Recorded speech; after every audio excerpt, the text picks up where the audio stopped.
Vamos a comenzar hoy a hablar de Jeremías. Como saben, estamos con los profetas mayores y Jeremías es uno de ellos. Y es importante, ¿verdad?, que conozcamos el perfil específicamente, y aunque en Isaías vimos todas esas profecías mesiánicas, ¿verdad? Queremos, ¿verdad?, también conocer especialmente el perfil de todos estos profetas que tenían, ¿verdad?, algo que Dios vio en ellos, que los eligió, sabiendo que bajo la ley el Espíritu Santo no estaba dentro de la gente, sino que venía sobre los profetas o sobre los líderes en momentos específicos para hablarle al pueblo. Contrario a nosotros, ¿verdad? Que como iglesia Jesús nos dejó el Espíritu Santo y todos nosotros tenemos el Espíritu Santo dentro de nosotros y estamos, ¿verdad?, expuestos a ser utilizados por Dios en cualquier momento, en los dones, en el ministerio, eh, en el momento en que Dios lo estime necesario, como dice en Corintios, que es el Espíritu Santo quien da dones a quien quiere y como Él quiere. Así que usted no se extrañe si un día Dios lo utiliza en alguno de los dones proféticos o de sanidad, porque estamos, una vez más, estamos expuestos a que Dios nos use en cualquier momento. ¿Qué necesitamos? Pues estar dispuestos y disponibles para ser utilizados por Dios y estar siempre bien atentos a la voz de Dios para que cuando Dios nos dirija a hacer algo podamos reconocer claramente esa voz y poder hacer aquellas cosas que Dios nos llamó a hacer. Así que vamos a hablar de Jeremías. El nombre de Jeremías significa a quien Jehová ha designado. Casi nada, ¿verdad? Jehová designó a Jeremías para algo. Es importante, gente. No sé si alguna vez usted ha hecho el ejercicio. Yo una vez cuando pastoreaba lo hice. El nombre que se le daba antes a la gente, ¿verdad? En esta época bíblica, siempre tenía un propósito profético. Era como si Dios dirigiera a sus padres, ¿verdad?, a que le pusiera un nombre que los marcaba para una asignación sobrenatural o divina o estaba ligado al propósito y destino de ellos. Pues yo cuando pastoreaba hice el ejercicio de buscar nombres random, ¿verdad?, así al azar, de miembros de la iglesia, especialmente los líderes, y comencé a buscar los significados. Y cuando comencé a buscar los significados de los nombres, ¿verdad? A nosotros, quien nos puso nuestros nombres, ¿verdad? Fueron nuestros padres o quien nos crió. Por alguna razón, en el caso mío, yo llevo el mismo nombre de mi papá y así, ¿verdad? Sucedía. Hubo una época también que se buscaba el almanaque de Bristol y el nombre del santo de ese día se lo ponían a la gente, no importa el nombre que fuera. Eh, pero hice el ejercicio y muchas de las personas que, ¿verdad?, busqué el significado del nombre, aunque no eran nombres hebreos, estaban realmente bien ligados a cómo había sido su vida y lo que estaban haciendo en este tiempo. Así que le invito a que busque el significado de su nombre si no lo ha hecho nunca y mira a ver si está alineado, porque nuestros padres nos dieron un nombre, pero muchos de ellos ni sabían que ese nombre estaba ligado al propósito de Dios en esta tierra. En el caso mío, Alfonso es un nombre de origen alemán y significa guerrero que no se rinde. Así que, ¿verdad? Cada uno de nosotros tiene un nombre con un significado específico. Entonces, el de Jeremías es Jehová ha designado. Nació en Anatot, cerca de 3 millas al noreste de Jerusalén, y su ministerio estuvo activo desde el 625 al 586 antes de Cristo, y el lugar donde él ejerció su reino fue en el reino del sur o Judá. ¿Cómo está dividido el libro? Pues hay unas profecías concernientes a Judá, capítulo 1 al 25, se habla de la vida personal del profeta, del capítulo 26 al 45, y profecías concernientes a las naciones extranjeras, capítulos 46 al 51, y un apéndice histórico en el capítulo 52. El profeta Jeremías es uno de los personajes más peculiares del Antiguo Testamento y, ¿verdad?, se sabe más de su personalidad que de otros profetas, y se le conoce como el profeta llorón. No sé si alguno de ustedes ha escuchado esa descripción de Jeremías, pero desde que yo vine a la iglesia, a los caminos del Señor, pues siempre se referían a Jeremías como el profeta llorón. Hay varios pasajes en el libro que sostienen, ¿verdad?, el porqué de esa descripción, y entre ellos sobresale el capítulo 9, versículo 1, que dice: oh, si mi cabeza se tornase aguas y mis ojos fuentes de aguas, para que llore día y noche los muertos de la hija de mi pueblo. Eh, También, ¿verdad?, se le adjudica a Jeremías el libro de las lamentaciones, que obviamente pues entonces añade, ¿no? a que se le conozca como el profeta llorón. Fue el triste destino de este profeta contemplar la caída de su pueblo. A él le tocó ver cómo, ¿verdad? Su pueblo se derrumbó, se cayó, y tuvo que ver a su pueblo eclipsarse sin poder hacer nada para evitarlo. Y esto, ¿verdad? Para nosotros como líderes, como cristianos, es algo realmente significativo, porque no sé si alguno de ustedes ha vivido la experiencia, yo sí, de ver personas eclipsarse, salir del ministerio, incluso apartarse de la vida cristiana, sin uno poder hacer nada para evitarlo, porque ellos escogieron, ¿verdad?, darle la espalda a Dios o vivir una vida o tener acciones incorrectas. Y aunque en algún momento tal vez nosotros pudimos hablarle, ministrarle, modelarle, a tratar de ayudarlo, hay personas que simplemente mantienen una actitud y uno, ¿verdad?, de manera dolorosa los ve como ellos caen de la gracia de Dios y a veces, ¿verdad?, muchas veces caen en una condición bastante lamentable. Estuvo también la triste e indeseable tarea de anunciar la caída de la nación y la destrucción de su capital. También tuvo él que profetizar que venía esa destrucción para su pueblo, ¿no? Y eso no es un asunto fácil. Estamos en una época donde, ¿verdad? Hay muchos profetas, porque hay muchos profetas. Lo que no hay son muchos profetas que se atrevan a decir las cosas de una manera, ¿verdad? Cruda, sin querer ser simpáticos, por utilizar alguna palabra, sino que lamentablemente se ha desarrollado una visión del ministerio donde es importante que caerle bien a la gente, tener seguidores, que la gente esté complacida con lo que uno dice, aunque eso que uno está diciendo no está totalmente alineado con lo que es el propósito, ¿verdad?, de Dios para esa persona o esa congregación o esa nación. En 3 oportunidades se le ordenó: no ores por este pueblo, capítulo 7, versículo 16, capítulo 11, versículo 14 y capítulo 14, versículo 11. Así que, ¿qué misión más triste pudiera tener un profeta o un ministro que simplemente dejar que una persona siga un camino hacia la destrucción o hacia la perdición? Porque Dios te ordena específicamente: no ores más por él. Así que no ores por este pueblo, porque lo que yo voy a hacer con este pueblo lo voy a hacer y se acabó. Yo les pregunto, ¿alguna vez alguno de ustedes ha tenido la experiencia de recibir la orden de Dios de dejar a una persona que siga por su cuenta?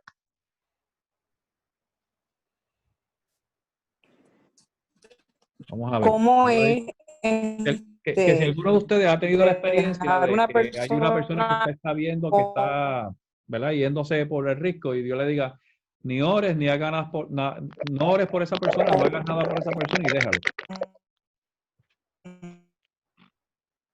Vamos a ver. Alguien que diga yo. Nadie. Pero Ada. bueno, yo tomando Ada, te oigo como distorsionada. No se te entiende mucho. pues entonces no, Espérate. eh, Como que te me fuiste. Espérate, déjame darle un mute a esto. Mira, a ver, habla ahora, a ver. se escucha.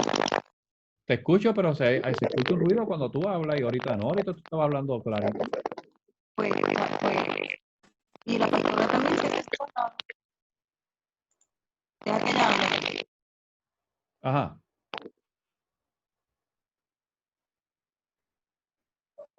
Alguien que vaya a decir algo. Se Más de oye, Ada.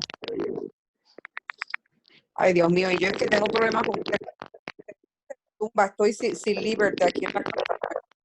¿Todavía estás Sí, sin internet?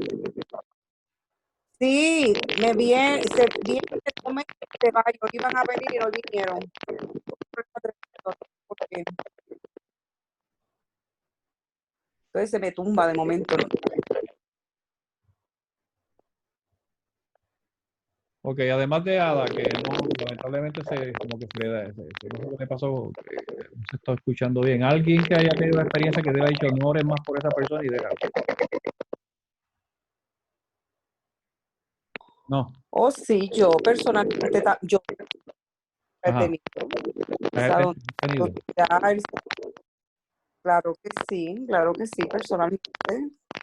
¿Y, Señor me y dio una cómo tú te has palabra sentido así. cuando Dios te ha dicho, suéltalo, no ores más? Fíjate, me he sentido triste, pero pues, he conocido que viene de Dios y he tenido que descansar en el Señor, pero causa tristeza. Amén. Ciertamente causa tristeza, pero uno, como dice el Evangelio, uno descansa en el Señor, porque si Dios dijo no ores más, pues no ores más y déjalo, porque no se puede hacer otra cosa. Cualquier acción que tomemos, ¿verdad? Para tratar de cambiar esto, no va a tener ningún efecto. Y esto es importante que lo entendamos todos. ¿Por qué? Porque hay una falsa Dios, concepción. Ah, dime, Besayo. no, si se me tumbó y vuelvo otra vez Ah, ok. Hay una falsa concepción ¿verdad? En los evangélicos de que Dios no suelta a nadie, que eso pasaba en el Antiguo Testamento en la ley, pero que ahora en el Nuevo Pacto, que eso no sucede, pues ¿sabes qué? Sí sucede. Y hay personas que a la que Dios ya, ¿verdad? Soltó, ¿no? Y no está trabajando con ellos y lo ha dejado por su cuenta. Les voy a dar un ejemplo de algo que el mismo Jesús contó. Es la parábola del hijo pródigo. Cuando Jesús habló de la parábola, ¿verdad?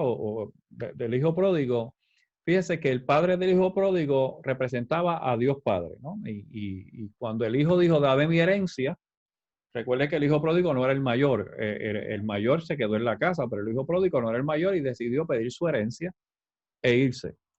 Primero, el padre no impidió que se fuera. O sea, el padre no dijo, mira, quédate, piénsalo, no te vayas, bla, bla, bla, porque de verdad que eso no estaba en el corazón del padre. Así que el padre dejó que se fuera y el hijo pródigo finalmente pues se fue. Cuando se fue no lo fue a buscar, no lo mandó a buscar, sino que dice que el padre miraba a lo lejos a ver, ¿verdad? Con la esperanza de que regresara. Con el paso del tiempo, el hijo pródigo, por eso es que se llama pródigo, ¿verdad? Derrochó toda su herencia, recordando también que en aquel tiempo, si usted no era el hijo mayor, usted no heredaba la mitad. O sea, no se dividía en partes iguales la herencia, y se lo voy a explicar en breve. Porque hay varias cosas que debemos aprender de esta parábola que nos van a arrojar luz de por qué Jesús la contó. Cuando tú pedías tu herencia antes de que el padre muriera, el padre lo tomaba como que tú le estabas deseando la muerte. Así es que el que el padre, ¿verdad? Recibir esa petición era una afrenta contra el padre y entonces ese hijo se consideraba como si estuviese muerto. O sea, tú hacías eso, tú me deseaste la muerte, pues el muerto para nosotros, el muerto eres tú y ya tú no existes. Así que se le dio la parte de la herencia que le tocaba, él se fue, derrochó, ¿verdad? Que eso es lo que significa pródigo, derrochó el dinero y cuando cayó en la parte más baja de su vida, ¿no? Que estaba con los cerdos y tenía que comer de la comida que le daban a los cerdos, dice la Biblia, y volviendo en sí. Fíjese que no hubo ninguna intervención ni espiritual ni externa. Él tuvo que trabajar carnalmente, humanamente, consigo mismo para darse cuenta todo lo que él había hecho en contra de su padre. Así que la Biblia dice, y volviendo en sí, regresó a su padre. O sea, dijo, voy a regresar a mi padre, y le voy a pedir perdón, que he pecado contra el cielo y contra ti. Hazme como uno de tus jornaleros. Así que, ¿verdad? Él volvió en sí porque el padre no estaba trabajando con él. De la misma manera, cuando nosotros intencionalmente le damos la espalda al padre y afrentamos contra él, contra su palabra y su propósito, en ocasiones, después que Dios ya hizo lo que iba a hacer con nosotros y trabajó y el Espíritu Santo trabajó y nosotros nos resistimos, ¿verdad? Redarguimos y nos resistimos a Dios y al Espíritu Santo, Dios nos deja por nuestra cuenta. Que podemos regresar a Dios, claro que sí, pero tenemos que hacerlo nosotros con nosotros mismos, como este joven, y volviendo en sí. ¿Por qué él quiso regresar y ser parte de los jornaleros? Porque en Israel, para aquel tiempo, los jornaleros eran empleados. Un hombre, ¿verdad?, con dinero tenía jornaleros y tenía esclavos. Los jornaleros eran empleados que, como dice, ¿verdad?, trabajaban por jornal, por un salario. pero los esclavos eran parte, eran propiedad ¿verdad? Del dueño ¿verdad? De esa familia, el jefe de esa familia. Según la ley judía, si un hombre moría y no tenía hijos que heredaran lo de él, heredaban los esclavos. Los jornaleros no heredaban, no tenían derecho a heredar, pero los esclavos sí podían heredar si este hombre no dejaba hijos que pudieran, ¿verdad?, asumir la responsabilidad de todos sus bienes. Como este hijo ya había tomado parte de la parte suya de la herencia, él decidió regresar, pero él quería que lo consideraran jornalero, no esclavo, porque ya le entendía que no tenía derecho a heredar. Por eso el padre le devuelve las vestiduras, le devuelve el calzado y le pone un anillo que lo hacía representar, o sea, que lo identificaba como hijo, porque ese anillo tenía el sello de la familia.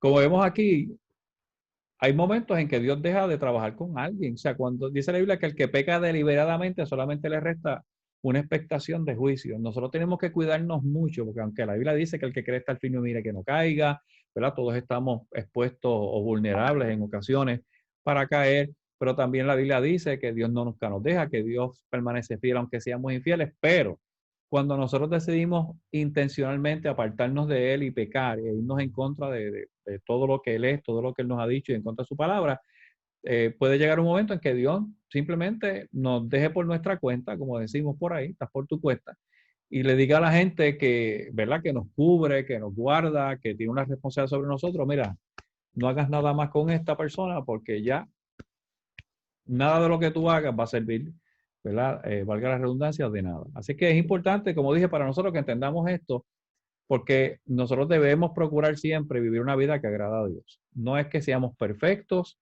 no es que no fallemos, no es que no nos tropecemos, no es que no caigamos, porque mientras estemos en esta carne, estamos expuestos y vulnerables a eso. Pero como Dios conoce las intenciones de nuestro corazón y sabe con lo que estamos luchando, con las cosas que nosotros enfrentamos continuamente, Dios sabe cuándo lo hacemos intencionalmente y cuándo no. Así que, ¿verdad? No ores por este pueblo. 3 veces Dios se lo dijo a Jeremías y yo imagino que no fue para él una situación fácil, por eso también lloraba por su pueblo, porque, ¿verdad?, él quería lo mejor para su pueblo, como lo queremos nosotros para todos aquellos, ¿verdad?, que Dios nos ha puesto sobre su cuidado. El ministerio profético de Jeremías coincidió con los postreros días del reino de Judá, durante el reinado de los últimos de sus últimos 5 reyes. El profeta suplicó en vano el arrepentimiento.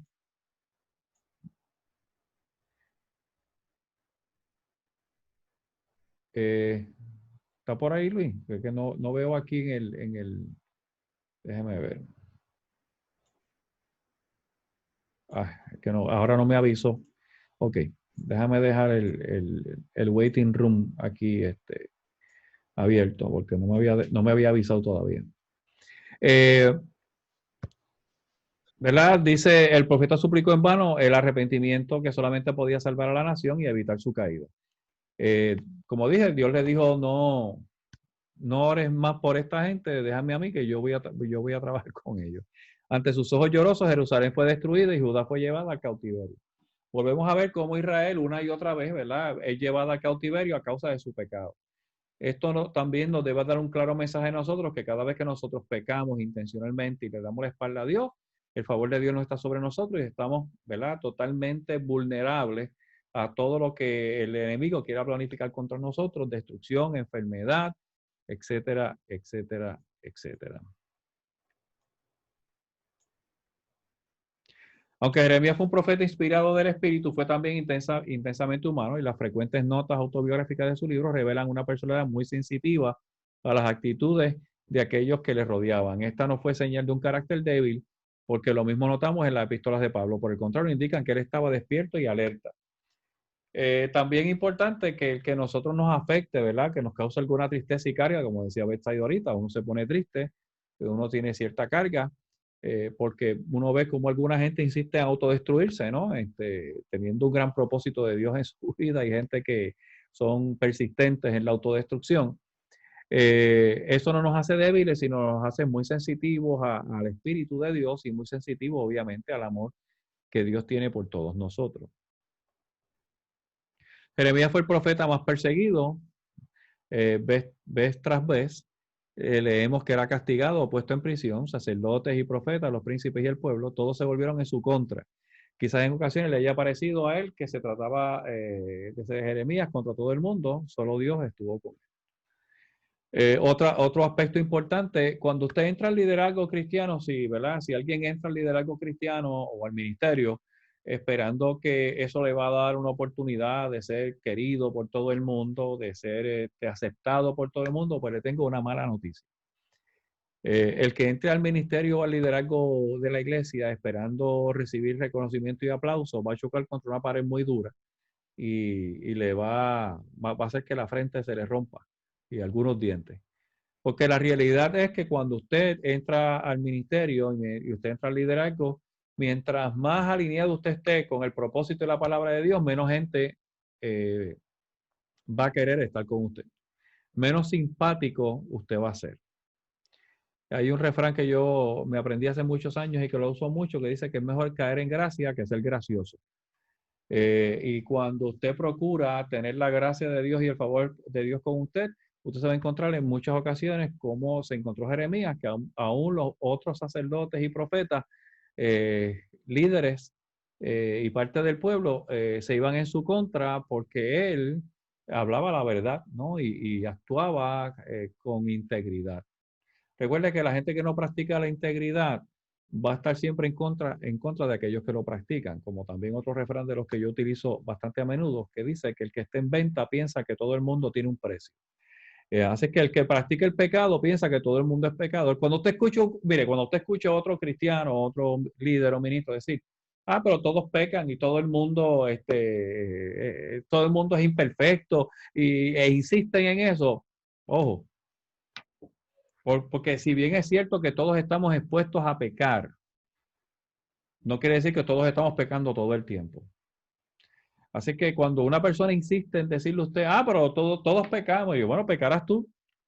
Yo procuro vivir una vida correcta. No que no peque nunca, no es que, como dijo ahorita, no es que no tropiece, no es que no me caiga, pero el pecado no es mi enfoque. Para alguna gente el pecado es su enfoque. Por eso es que usted ve también que hay gente que todo el tiempo está hablando de pecado y juicio, y lo que están haciendo, dice Luis, si se está tratando de justificar, claro, eso iba. El que está hablando de juicio y pecado todo el tiempo, lo que está buscando es justificar lo que está oculto en su vida. De eso es que se trata. ¿Por qué? Porque yo estoy hablando de juicio, estoy tirando una bola de humo para que nadie se dé cuenta el tipo de vida que yo llevo. Nosotros no fuimos llamados para juzgar a la gente, fuimos llamados para salvarlo. El que no se quiera salvar, pues que no se salve. Usted no puede obligar a la gente, ¿no? Pero nuestra vida, o sea, nuestro llamado no es a pasar juicio sobre la vida de la gente, sino a llevar una palabra que los transforme, la acepten o no.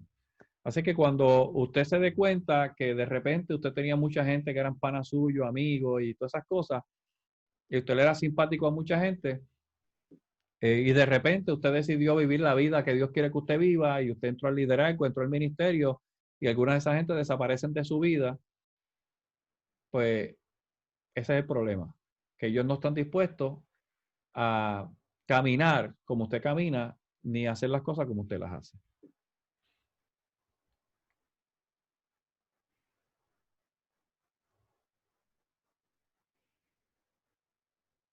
Jeremías es identificado como un profeta que vivía, como dije, en Anatot, esta villa sacerdotal. Era un suburbio al norte de Jerusalén. Esta última Jerusalén, originalmente estaba en la tierra de Benjamín, con las fronteras de su tribu alcanzando hasta el valle de Hinnom, al sur de Jerusalén. Pero David la había escogido como su capital. Desde entonces se contó con Judá. Así que Jerusalén estaba en el reino del sur, ¿verdad? Y Jeremías nació en una villa que estaba a unas millas al norte de Jerusalén. 3 reyes se mencionan aquí: Josías, Joacim y Sedequías. El primero reinó por el 638 a.C. al 608. El año 13º de su reino sería entonces el 626 a.C. Joacim y Sedequías reinaron durante 11 años cada uno. Entre Josías y Joacim, y entre Joacim y Sedequías, un rey reinó durante 3 meses. Estos dos no se mencionan aquí. El reinado de Sedequías terminó con la cautividad de Jerusalén en el año 586 a.C. como en el caso de Isaías, el ministerio activo de Jeremías duró 40 años. 40 años este hombre profetizó. O sea que hubo tiempo de más para que le cayera mal a gran número de personas. Y tuvo tiempo de más también para poder ver muchas cosas cumplirse en el transcurso de su ministerio.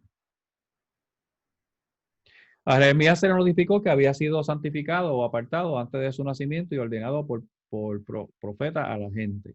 Su ministerio alcanzaría más allá de Judá. La reacción del joven profeta fue inmediata y enérgica. Señor Jehová, he aquí, no sé hablar porque soy niño. Este versículo no apoya la idea de niños predicadores necesariamente, de 6 u 8 años de edad. O sea, cuando dice que yo era un niño, no está hablando de 5 años, ni de 6, ni de 7 años. Jeremías tenía probablemente 20 años de edad, pero los levitas no debían ministrar sino hasta que tuvieran 30 años de edad.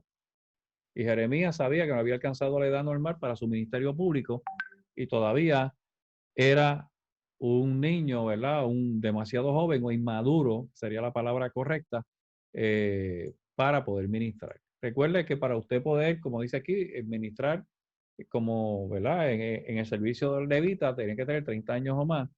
Y es la misma situación de los fariseos. Tenían que tener sobre 30 años para poder, ¿verdad? Entrar en el Sanedrín y poder allí servir y ministrar. Quiere decir esto que 30 años era también la edad en que Jesús comenzó su ministerio y se le reconoció como maestro, como rabí. Vemos también una vez más cómo Jesús en todo lo que hacía era intencional. Jesús pudo haber comenzado su ministerio antes de los 30 años, pero no se le hubiese reconocido ningún tipo de autoridad antes de esa edad.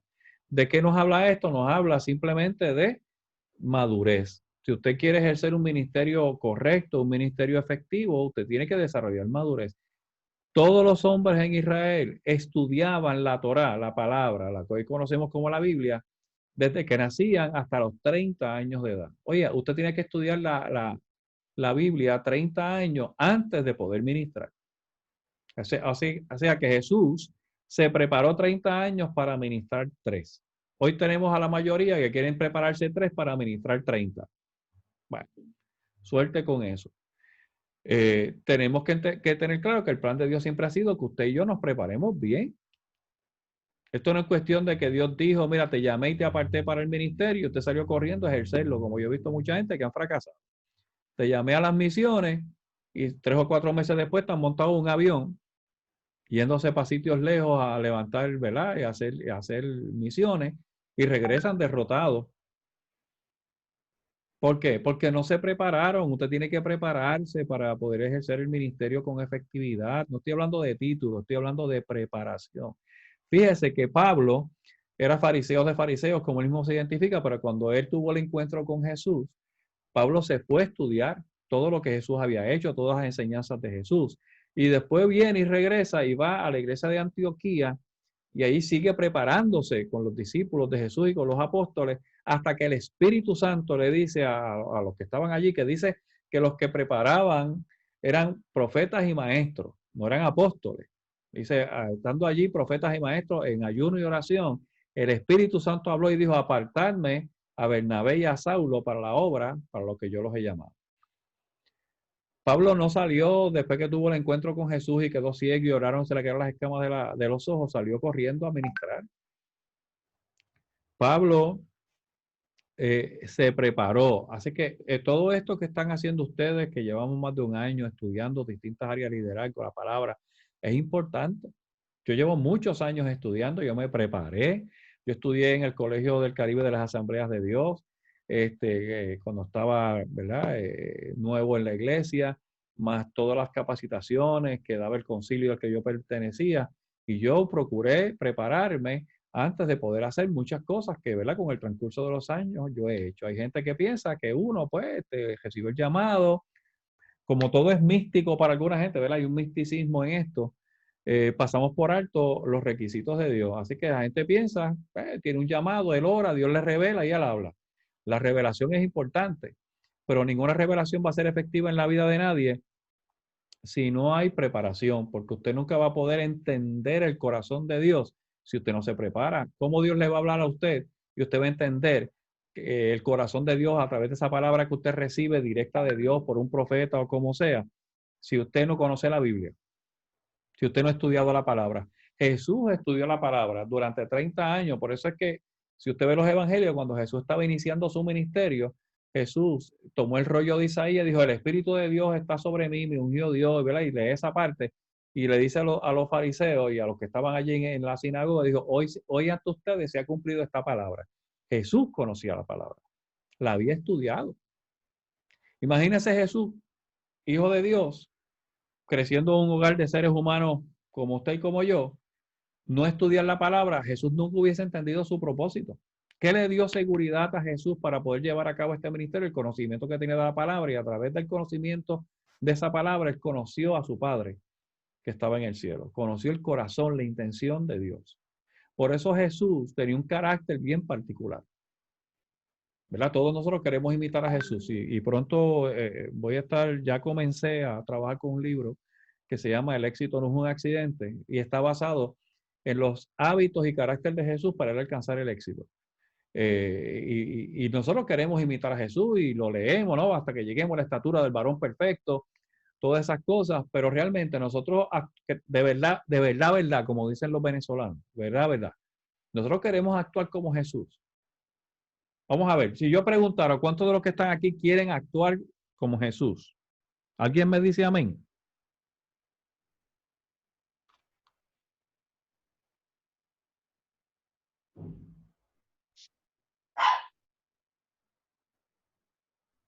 Yo nada más. Amén, amén. Jonathan, amén. Ada, Amén. amén. ¿Quién más? Amén que Digo, sí. diga Amén. amén. Amén que Amén. sí. Todos queremos actuar como Jesús entonces. Amén que sí. Amén. Amén, muy bien. Pues para eso tenemos que empezar a hacer las cosas que él hizo y reaccionar como él reaccionó. Amén que sí. ¿Cierto o falso? Así, eso es así. Pero es difícil reaccionar como él reaccionó. ¿Cierto o Ajá. falso? Sí.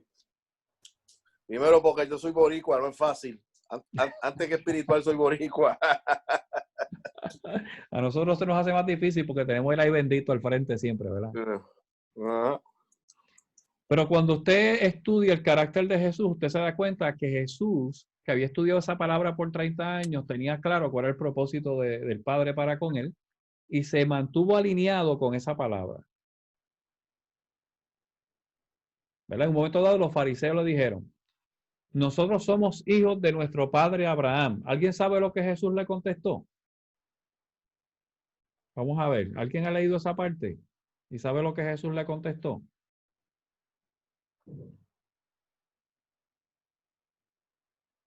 Pues yo le voy a decir lo que contestó. Jesús le dijo, ustedes son hijos de vuestro padre el diablo, porque si fueran hijos de Abraham, estuviesen haciendo las obras de Abraham. Ahora yo pregunto, ¿cuántos de nosotros tendríamos una expresión como esa para alguien?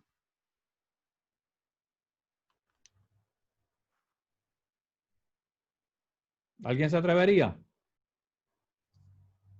Depende con quién esté hablando. Por eso, pues estás hablando de gente como esos fariseos, Jonathan. Esa gente bien religiosa, hipócrita, que tú sabes que no viven nada de lo que hablan.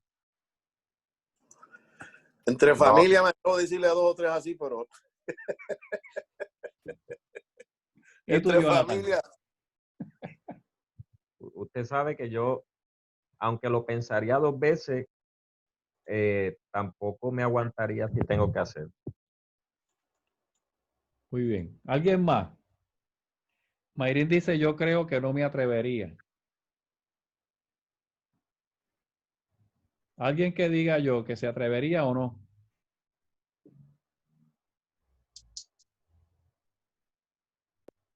Yo Ada, ¿tú te atreverías? No. no. Vamos a ver, Mira, ¿quién más? ¿Quién más? Yo no me atrevería. Zulma no se atrevería. Alex dice que se atreve. Mayrin dice, hoy día por llevar la contraria uno se puede buscar muchos problemas, lo vivo en mi trabajo, yo lo viví en ASCA continuamente, hablaban despectivamente de Dios y los cristianos porque ellos decían que eran ateos, pero si yo mencionaba a Dios me caían aquí, así que no se podía hablar de religión. Jennifer me dice, ¿a alguien de mi familia sí me atrevo, por un particular no?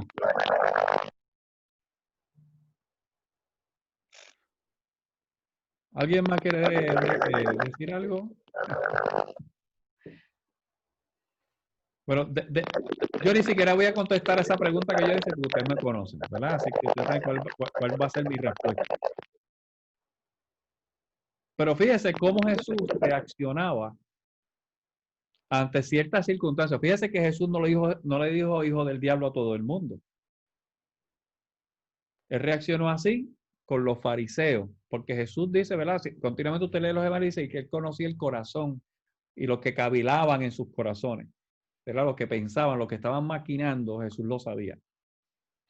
Y Jesús, pues cuando ellos vinieron a hacer este alarde, no, porque nosotros somos hijos de Abraham y tú quién eres. Recuerden que a Jesús lo acusaban de sanar en el nombre del diablo, ¿no? En el nombre de Belcebú.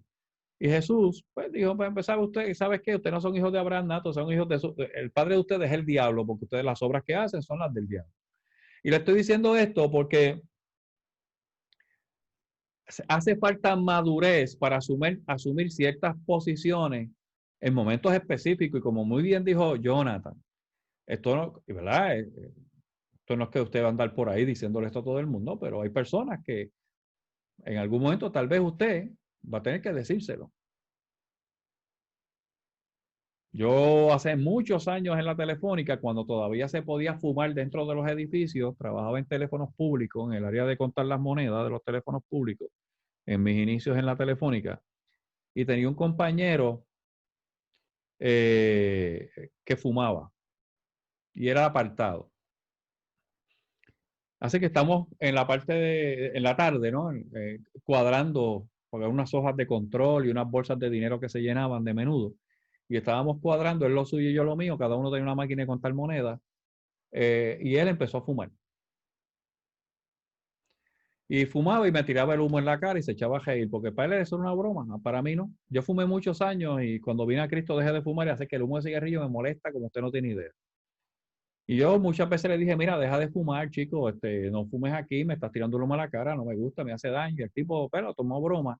Y un día me llevé un spray de esto, una botellita de spray, le eché agua y la puse en el escritorio y cuando él empezó a fumar le eché spray en la cara hasta que le apagué el cigarrillo. Y su reacción fue, ay, hermano, pero no se enfogone, no sé, porque él se burlaba continuamente, ¿no? De mi creencia. Y ese día, pues yo le dije, mira, no me digas hermano porque tú y yo no somos hermanos. Me dice, pero todos somos hijos de Dios. Bueno, no todos. Yo soy hijo de Dios, tú eres un hijo del diablo. Es que no somos hermanos ni de sangre, ni somos hermanos espirituales. Así que no me diga más hermano y no me eche más humo en la cara. Y ahí, pues, tú sabes, se acabó, hasta el compañerismo se acabó ahí. Pero tuve que decírselo, ¿verdad? Por su continua burla y las faltas de respeto. Y digo esto porque se requiere madurez. Mayrin dice, hay que tener cuidado en cómo decir las cosas. Claro que sí, uno anda, como digo, uno no anda por ahí porque tampoco uno tiene el llamado de ofender ni llevar a la gente a la perdición. Pero utilizo ese segmento de la Biblia con Jesús porque pueden ser otro tipo de acciones y de actitudes que nosotros deberíamos tomar en algunas instancias y para tomarlas se requiere ver algún grado de madurez.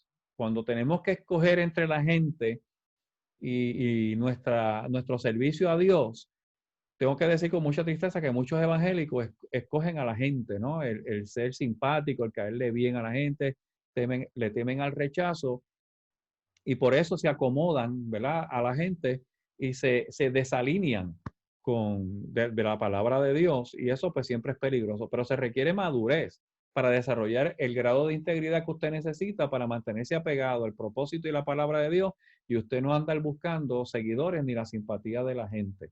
Jennifer me dice, una sola vez hice algo así y fue que yo trabajaba como enfermera en una oficina de un ginecólogo y estaban gritando en la sala de espera y me fui a mi escritorio, imprimí un papel que hicieran silencio y todo el mundo se cayó y fue la única vez que hice algo así. Muy bien, eso es tomar autoridad, Jennifer, y todos nosotros tenemos esa autoridad, pero volvemos, ¿verdad? Para hacer cosas como esta, ustedes necesitan desarrollar algún grado de madurez para que usted haga las cosas y se sostenga en ellas también y que usted, ¿verdad?, las haga conociendo las posibles consecuencias, pero que también usted pueda defender lo que usted cree y lo que usted es.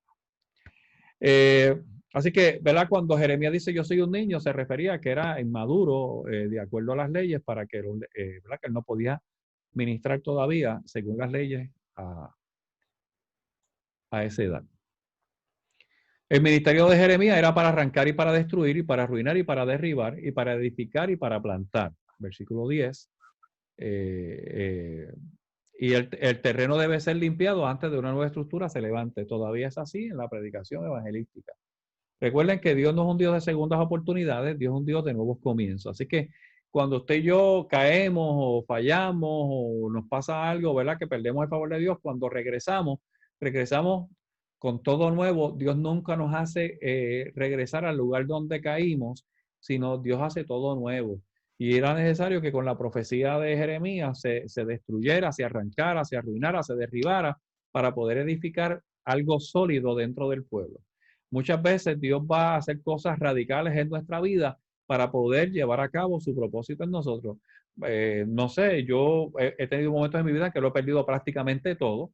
Y a veces uno pelea con eso, ¿no? Pero yo tenía, pero mira que lo perdí, que yo no quiero empezar de cero de nuevo, pero a veces Dios utiliza estrategias fuertes y difíciles para llevarnos a nosotros a recomenzar, para que en ese nuevo comienzo que Dios hace, ¿verdad?, quiere hacer en nuestra vida, nosotros podamos hacerlo enfocados correctamente y con los recursos correctos para poder avanzar.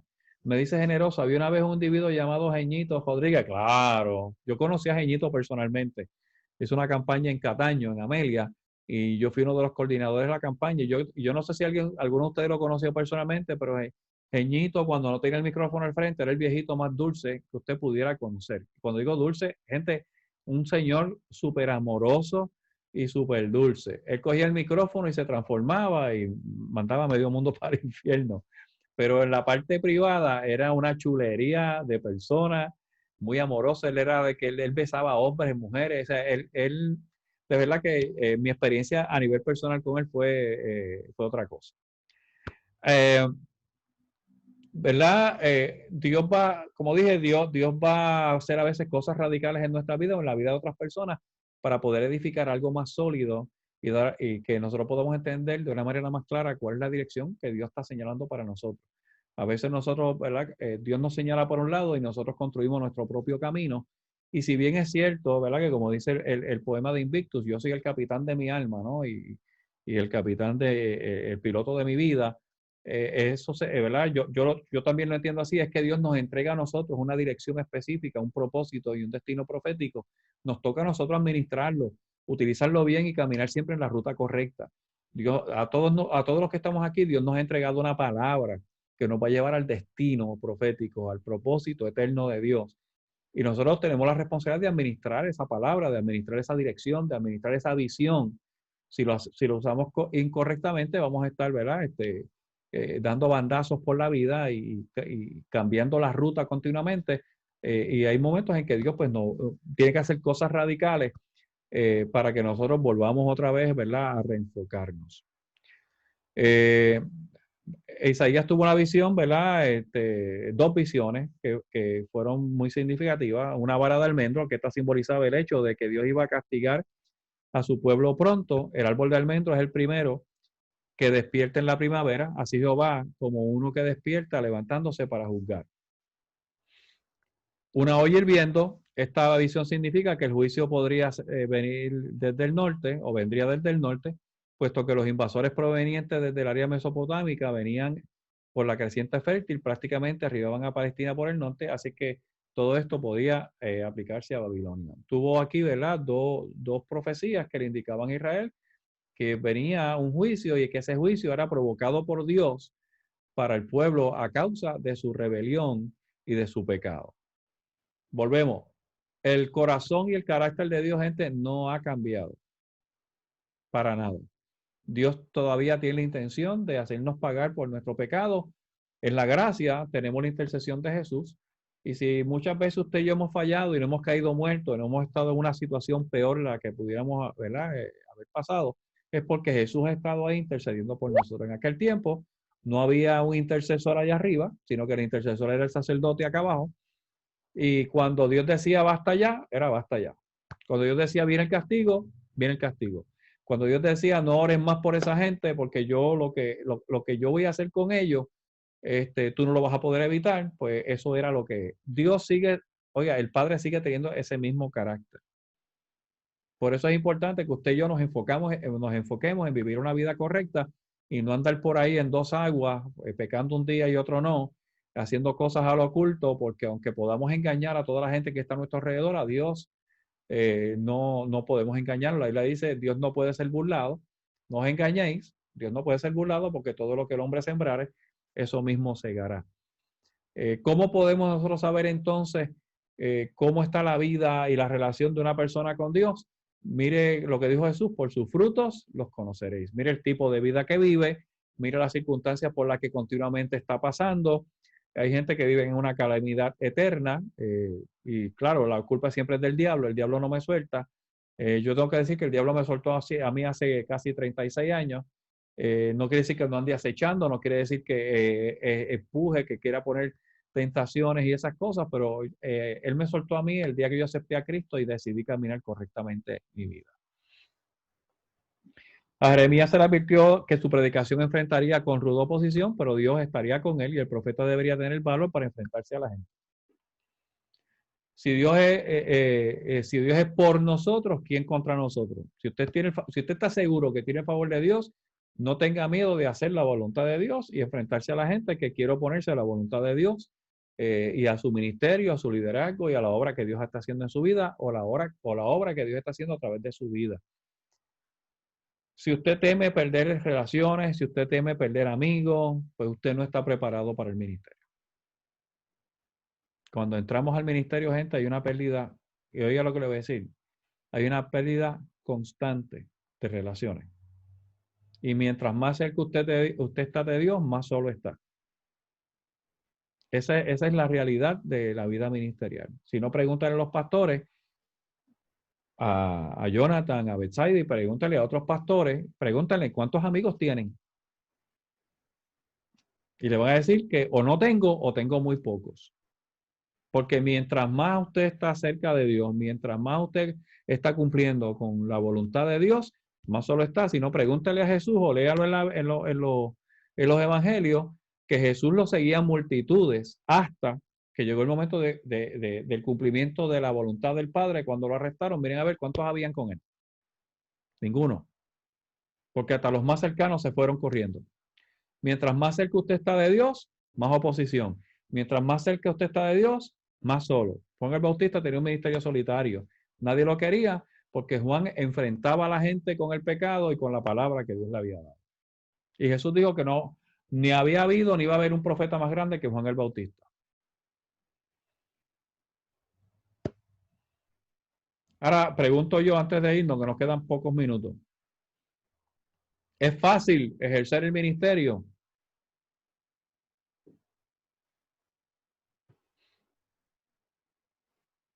¿Es fácil?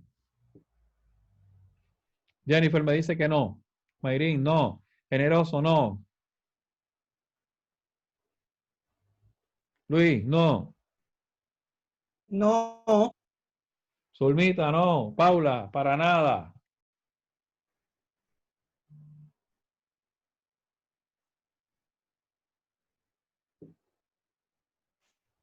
¿Por qué no es fácil? Los ojos de la persona están sobre nosotros, somos cartas abiertas, claro que sí. Y sobre todo los creyentes, pero sobre todo los que están en el ministerio del liderazgo. ¿Qué más? Vamos a ver, por qué no es fácil?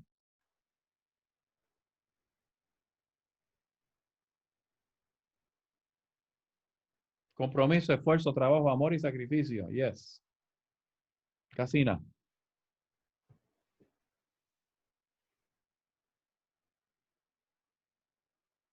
Mayra dice también que no es fácil. Pero ¿por qué no es fácil? Vamos a ver. Quedan 5 minutos.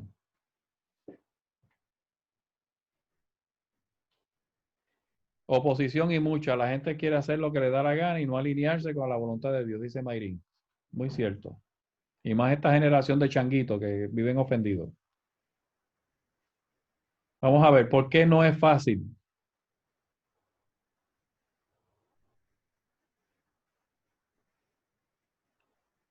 Morir al yo completamente, todos los días.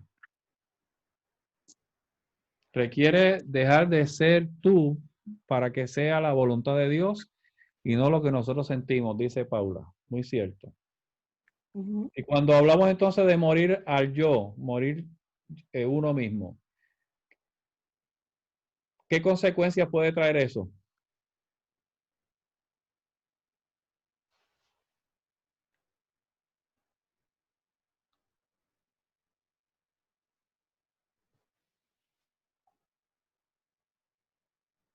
Ustedes están tímidos hoy. Perder muchas cosas y personas. Exactamente, Mayrín. Y ese es el temor de la mayoría. ¿Perder qué? Personas. Perder seguidores. Perder a gente con la que nosotros nos sentimos cómodos, pero que no nos ayudan a alcanzar el propósito. En inglés dice no strings attached. No estamos amarrados con nadie, sino estamos amarrados con la voluntad de Dios y eso es lo más difícil del ministerio. Cuando tú sabes que te va a costar gente, que gente a quien tú amas y aprecias, gente con la que tú estás acostumbrado a estar, tú sabes que no van a estar. Luis dice estar dispuesto a perder todo por cumplir su voluntad. Ese es uno de los ejemplos de Jesús, ¿verdad? Que él no tuvo problemas en perder lo que tuviera que perder para cumplir la voluntad del Padre. Si usted quiere ser un ministro o un líder exitoso, usted tiene que entender y madurar lo suficiente para saber que mientras más cerca de Dios está, más gente usted va a perder. Si usted tiene miedo a perder gente, usted no está preparado para el liderazgo ni está preparado para el ministerio. Esa es la realidad. Y cuando digo perder gente, no es que andemos nosotros rompiendo con relaciones. Estamos hablando de que la gente va a querer romper la relación o va a querer romperlo a usted para que usted no alcance el propósito de Dios ni cumpla la voluntad del Padre y usted va a tener que decidir entre Dios y ellos. Mayrín, hoy día defienden más el pecado que la verdad, claro. ¿Por qué? Porque tienen miedo a perder simpatía, a perder relaciones, a perder seguidores. Y al final, gente, cuando usted quiere ser todo para todos, usted terminará haciendo nada para nadie. Esa es la realidad. Así que requiere madurez. Recuerde, prepárese 30 para administrar 3. Cuando digo esto, lo digo en el sentido figurado. No es que usted ahora esté 30 años más estudiando para prepararse. Usted se está preparando ahora, pero no tenga prisa por tener un título, por ser protagonista, por ser famoso. Yo conozco un ministro, ¿verdad? Que usted no lo conoce, obviamente, es de acá, que siempre era miembro de nuestra iglesia, hoy es pastor y me decía siempre, es que, pastor, apóstol, es que yo quiero ser famoso. Y yo, bueno, pues grita bomba frente a Casa Blanca o en un avión y eres famoso, pero mientras tanto, el ministerio no, la única fama que va a traer el ministerio y que nos trae a todos es que cuando usted va a un sitio, y estoy seguro que Betsy y Jonathan habrán pasado eso cientos, si no miles de veces, que usted se está en un sitio y alguien está hablando de la fama de los pastores y los apóstoles, que son todos unos pillos. Esa es la única fama, que es difamación. Por lo demás, usted tiene que estar enfocado en la voluntad del Padre y eso requiere madurez. Lloraremos a los que se van, lloraremos a los que nos traicionan, lloraremos a los que nos abandonan, pero el estar enfocado en la voluntad del Padre nos va a mantener en una victoria absoluta y siempre se va a notar de parte de quién está el favor de Dios. Así que terminamos por hoy. Un abrazote a todos, bendiciones. Seguimos orando por ustedes. Sabemos que esa área sur ha estado bien activa desde el sábado para acá y no lo soltamos. Se lo dije a la pastora Besadia en estos días. Seguimos cubriéndolo y como también le dije a ella, nos pusimos a su disposición que cualquier cosa que necesiten, por favor, no dejen de, ¿verdad?, de comunicarse con nosotros, que estamos aquí, mi esposa y yo les amamos y queremos, ¿verdad?, servirles de alguna manera si así fuese necesario. Así que, Jonathan, para ti un abrazo. Jonathan, acuérdate, déjame saber cuando te comunique a lo que hablamos y cómo yo puedo ayudar a montar las cosas allí y ayudarlos a dejar las cositas chéveres para lo que quieren hacer. Bendiciones a gente, que descansen. Un abrazo. Buenas noches a Buenas todos. noches.